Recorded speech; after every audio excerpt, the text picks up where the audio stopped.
Prezados alunos, nossa aula de hoje será sobre o enxofre. O enxofre é um elemento que tem um ciclo muito semelhante ao ciclo do nitrogênio, normalmente acompanha seu comportamento. É considerado um macronutriente secundário, conforme esse decreto que está aí na tela. A importância atual é semelhante ao nitrogênio e o fósforo, principalmente porque o enxofre é um importante componente de aminoácidos. Solos muito indeperizados podem apresentar deficiência de enxofre, principalmente se eles não tiverem altos teores de matéria orgânica. Quase que toda a atualidade do enxofre nos ecossistemas encontram-se na forma orgânica. Aqui está o ciclo, um ciclo rapidamente para vocês terem uma ideia, mas a gente deve considerar que uma grande deposição vem via deposição seca de sulfatos, sulfitos, chuvas e outras deposições. Lembrar que os combustíveis fósseis, vapores de indústria produzem sulfitos, né, que vão colaborar retornando para o sistema. Existem emissões biogênicas vegetais e assim os vulcões também emitem enxofre. Aliás, é uma das grandes fontes, né, de enxofre. Mas a grande reserva, como nós vamos ver a seguir, de enxofre está no oceano. Então, vocês podem ver aqui o ciclo de novo. E se nós olharmos aqui, na atmosfera encontra-se uma quantidade relativamente pequena, como eu lhes falei, 14% do enxofre encontra-se nos oceanos. As rochas sedimentares, piritas e vaporitos também são a grande reserva, né? O enxofre encontra-se em sua forma natural, na sua grande parte, 85%. Na biomassa terrestre é muito pouco e na matéria orgânica do solo também é pouco, mas são suficientes para garantir o ciclo. Então a gente tem que ver que a queima de combustível fóssil vai colaborar depois da presença da chuva para que sulfato seja incorporado ao sistema, deposições atmosféricas, fertilizantes e pesticidas. Fertilizantes a gente tem o super simples como exemplo de um fertilizante, né, superfosfato simples, e a gente tem também, como a gente comentou, a questão do gesso agrícola, que é sulfato, né, de cálcio, que também tem uma quantidade razoável de enxofre para servir para o solo. Esses processos de oxirredução que ocorrem no solo acompanharão muito os processos que ocorrem para o nitrogênio. Obviamente, os minerais primários que se encontram no solo devem sofrer um intemperismo para que sua forma que está lá cristalizada no mineral venha a se transformar em um íon sulfato, que é a forma que a planta absorve o nitrogênio, ou enxofre, desculpe. As principais fontes de enxofre para o solo são os minerais primários, sulfeto de ferro e o gesso. A deposição atmosférica via poeira ou chuva, resíduos animais e vegetais, fertilizantes e pesticidas normalmente contêm uma boa quantidade de enxofre. O enxofre no solo, né, ainda. Outra fonte são os minerais primários, como nós conversamos. A contribuição depende do material de origem e das condições de oxirredução. Não adianta ter um material de origem rico em enxofre e não ter as condições ideais de oxirredução. Em geral, é lenta, né, essa disponibilidade do enxofre pelos minerais primários, afeta pouco a disponibilidade de enxofre no solo. Exemplos de minerais primários que tem enxofre é pirita, gipsita, andrita. A pirita aqui mostrando uma reação de oxidação que se transforma em goetita, restando sulfato para o solo. Aqui o sulfato de cálcio dihidratado, que é o gesso agrícola, também mostrando quais são as reações que ocorrem na sequência. Aqui para vocês verem a pirita também é conhecida como ouro de tolo, ela é muito semelhante ao mineral primário rico em enxofre, mas ela é muito semelhante ao ouro. Então, o que acontece? Muitas vezes, antigamente, né, as pessoas encontravam esse tipo de mineral e achavam que esse era o ouro. Na realidade, por isso que a denominação ficou como ouro de tolo para pirita. A pirita, a gipsita, a celestina, barita todos eles minerais primários, fontes de enxofre: anglesita, epsomita e alunita.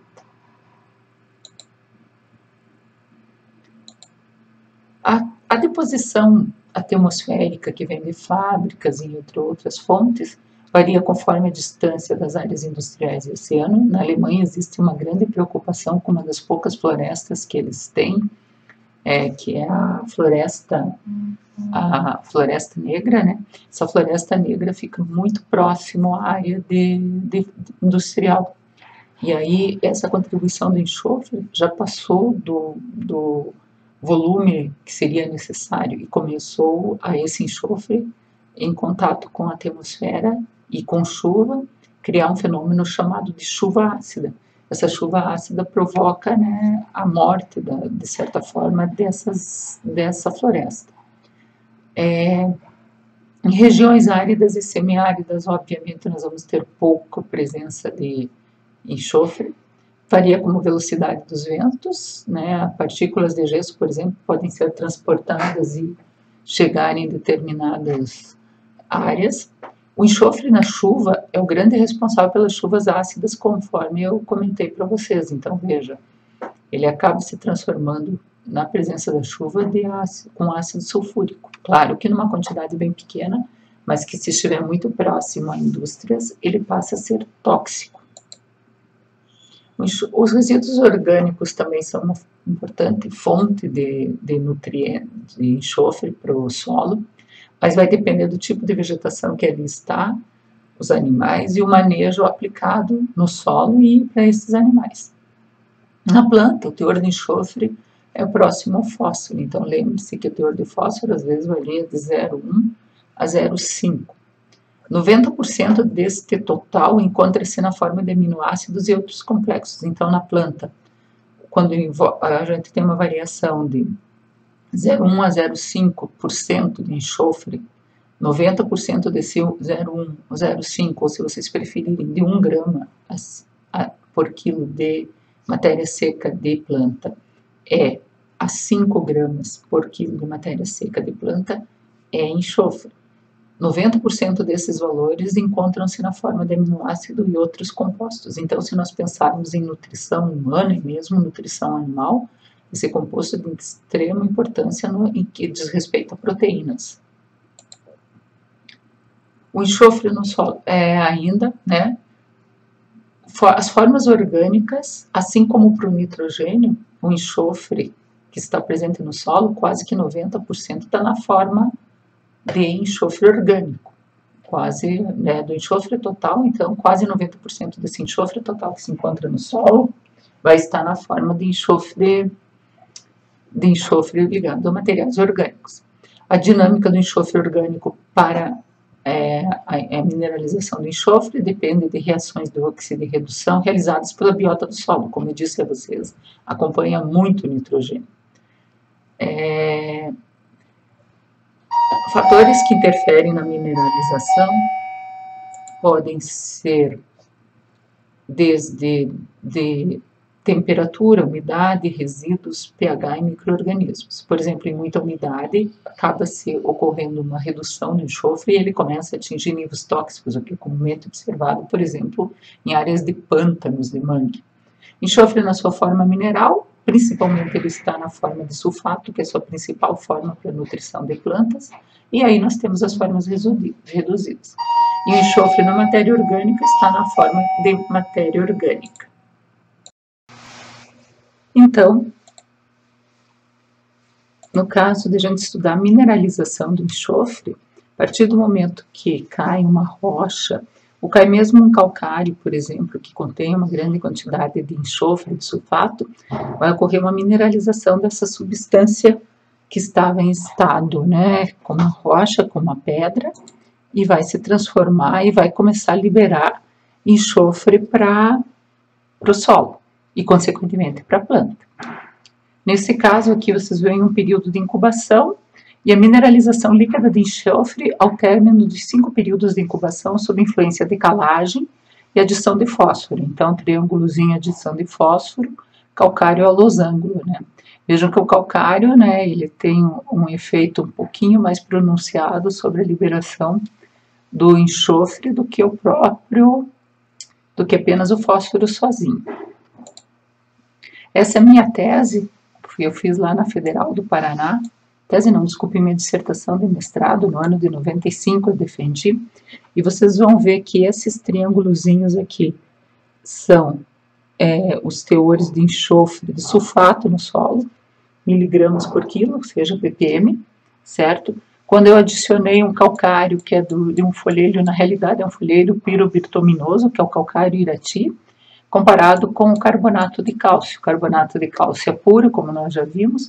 Então, mesmo eu adicionando doses crescentes de calcário no dia 1, do carbonato de cálcio, calcário comercial, vocês vão observar que as doses crescentes desse material não influenciaram nos teores de sulfato no solo.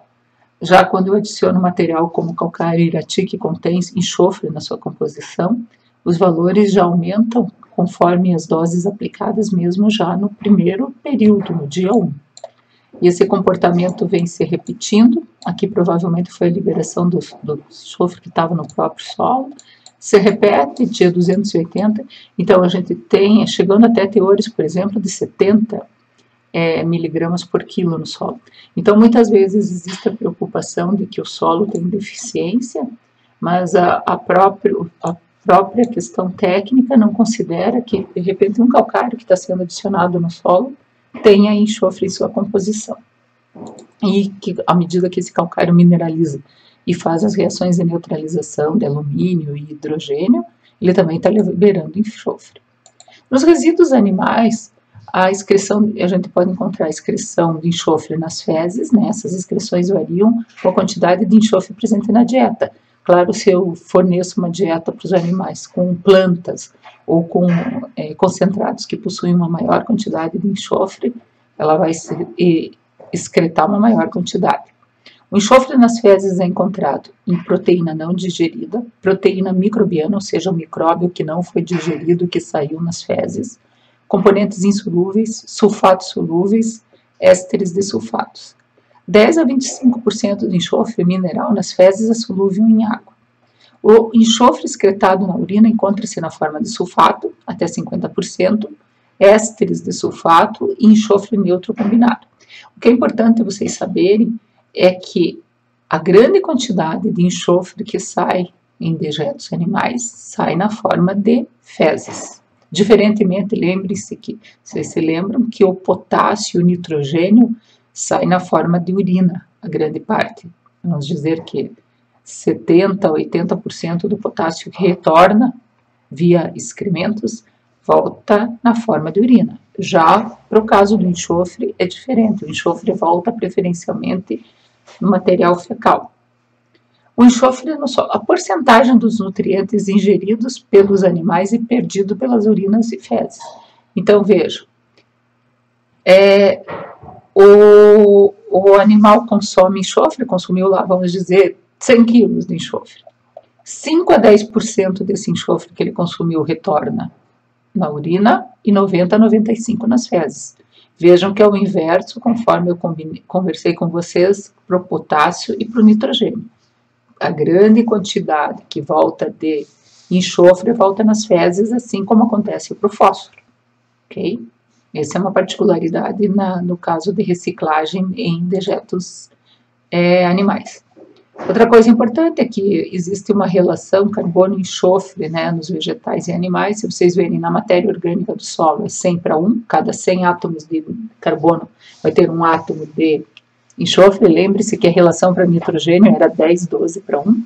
Resíduos vegetais variam de 150 a 450, solos agrícolas 100:1, solos orgânicos que têm mais carbono 133:1, pastagem nativas e florestas 200:1, e esterco bovino, a relação está em 86 átomos de carbono para 1 de enxofre.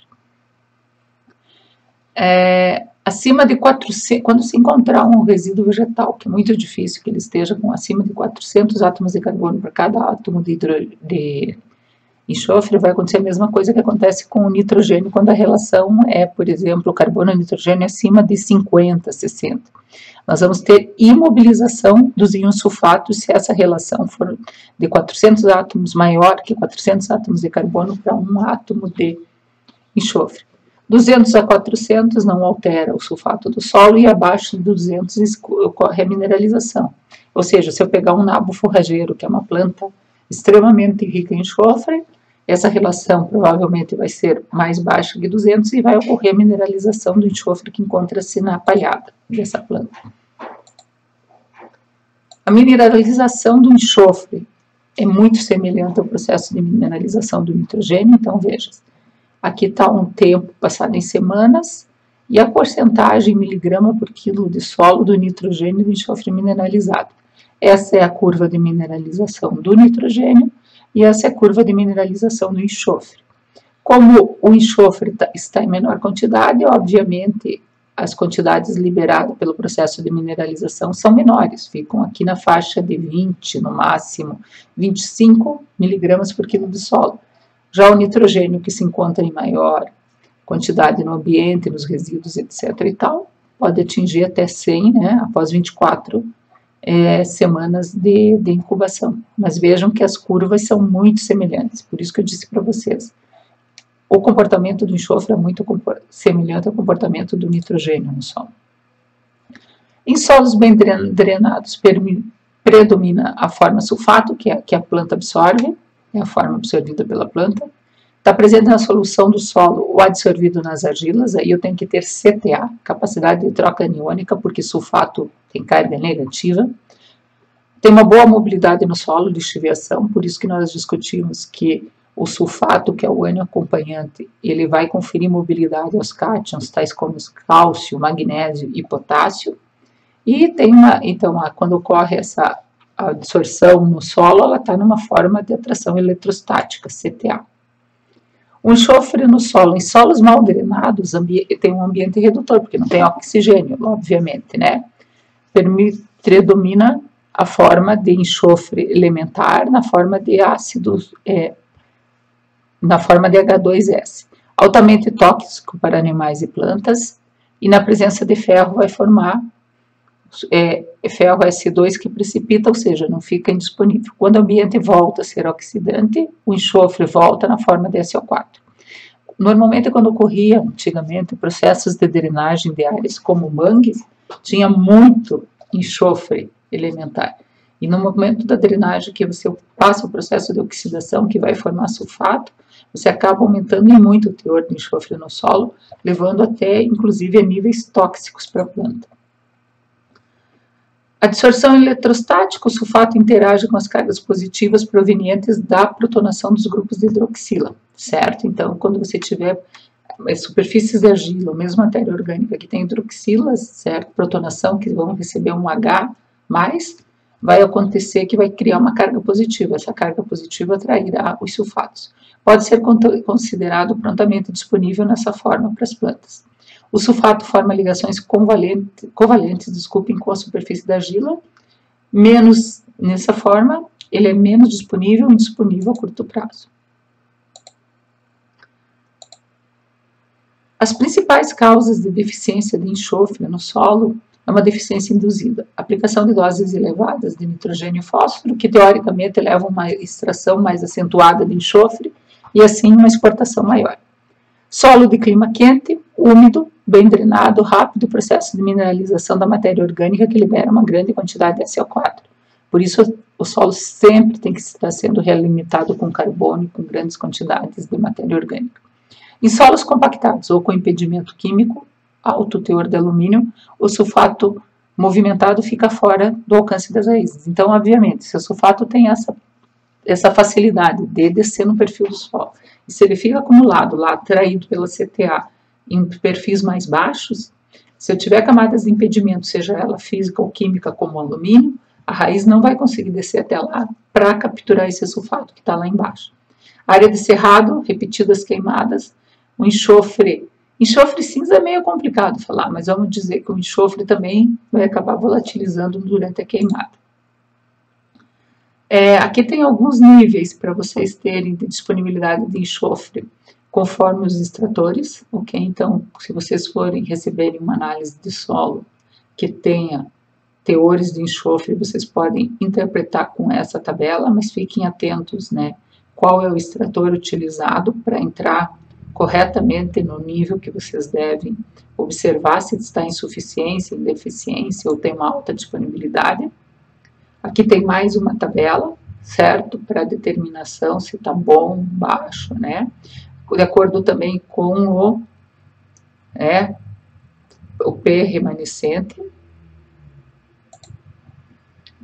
Os fertilizantes que vocês podem encontrar em enxofre, basicamente, superfosfato simples. Muitas pessoas, ao invés de adotar fórmulas mais concentradas de fósforo, como os MAPs, fosfatos monoamônio, fosfato de amônio, DAP, e o próprio superfosfato triplo, preferem adotar o superfosfato simples, justamente por ter 10 a 12% de enxofre. Fosfato natural parcialmente acidulado, sulfato de amônio tem enxofre, obviamente, sulfato de potássio e o gesso agrícola, que talvez seja uma das formas mais baratas de fazer a reposição de enxofre. Finalmente, né, o enxofre na planta, ele é feito, a absorção é feita, o contato ocorre principalmente por fluxo de massa, ou seja, quando a água é absorvida, caminha no solo, o enxofre vem junto. Depende da concentração do enxofre na solução do solo, depende da movimentação da água no sistema solo-planta, e a absorção depende do íon acompanhante. Então, se o sulfato estiver acompanhado por cálcio, absorve menos do que quando está acompanhado com magnésio, ou sódio, ou amônio, ou potássio. A forma de absorção é sulfato, certo? Através dos estômatos, ele pode absorver o enxofre na forma de gás SO2. A forma orgânica, aminoácidos, né? Ele está numa forma orgânica via cistina, cisteína, metionina, taurina, todos são aminoácidos, inclusive, importantes para a nossa nutrição. Proteínas da ferridoxina e redutase de nitrato. A relação nitrogênio-enxofre na planta é de 12 átomos de nitrogênio para 1 átomo de enxofre, até 15 átomos de nitrogênio para 1 átomo de enxofre. Aqui, para vocês terem uma ideia na quantidade na planta, está representado em gramas por quilo, dividindo por 10, vocês vão ter a porcentagem. Então, se o nitrogênio varia de 20 a 50 gramas por quilo, ou de 2% a 5% de nitrogênio na matéria seca das plantas, o enxofre já vai variar de 1 a 5 gramas, ok? Ou de 0,1 a 0,5% de enxofre na matéria seca das plantas. A exigência do enxofre, culturas de alta exigência são as brássicas e as liliáceas, cultura de média exigência, leguminosas normalmente, girassol e algodão, e culturas de baixa exigência são as gramíneas. Os sintomas de deficiência do enxofre são a redução da síntese de proteínas, claro, ele está altamente ligado a aminoácidos e enzimas que acompanham essa síntese dessa proteína, tem um crescimento retardado da planta e uma clorose uniforme nas folhas mais novas, uma vez que ele tem baixa mobilidade na planta. Embora o enxofre sulfato seja altamente móvel no solo, ele tem baixa mobilidade na planta. O acúmulo provoca também um acúmulo de antocianinas ou a deficiência. Aqui a gente pode ver nos sintomas de deficiência de enxofre na soja, vejam que a diferença de crescimento é gritante e também a presença da clorose homogênea aqui nessas plantas que estão apresentando sintomas de deficiência. Aqui a gente tem sintoma de deficiência no milho, plantas cloróticas mais baixas, né? Um diâmetro de colmo menor comparado a uma que foi bem nutrida de enxofre. E finalmente, né, embora não seja comum, as gramíneas não sejam altamente exigentes em enxofre, mas normalmente a gente tem que considerar que, por exemplo, as braquiárias são cultivadas em solos altamente intemperizados, com baixa CTC, com baixo teor de argila, baixo teor de matéria orgânica e em clima quente. Então, nesses solos existe uma grande possibilidade da gente constatar deficiências de enxofre. E aqui aparece, então, cultivado provavelmente em um solo arenoso, né? Vocês veem o sintoma de deficiência de enxofre em uma gramínea, uma pastagem, sem enxofre, com enxofre. Na nossa região vai ser pouco provável que a gente encontre deficiência de enxofre, principalmente pela quantidade de matéria orgânica que nós temos aqui, né? E porque a gente muitas vezes faz adubação com super simples, aplicação de inseticidas, fungicidas e entre outros cidas que também colaboram com o sistema na entrada de enxofre. A correção, como foi visto ali, ela pode ser feita tranquilamente com sulfato de cálcio. Muito obrigada pela atenção e até breve.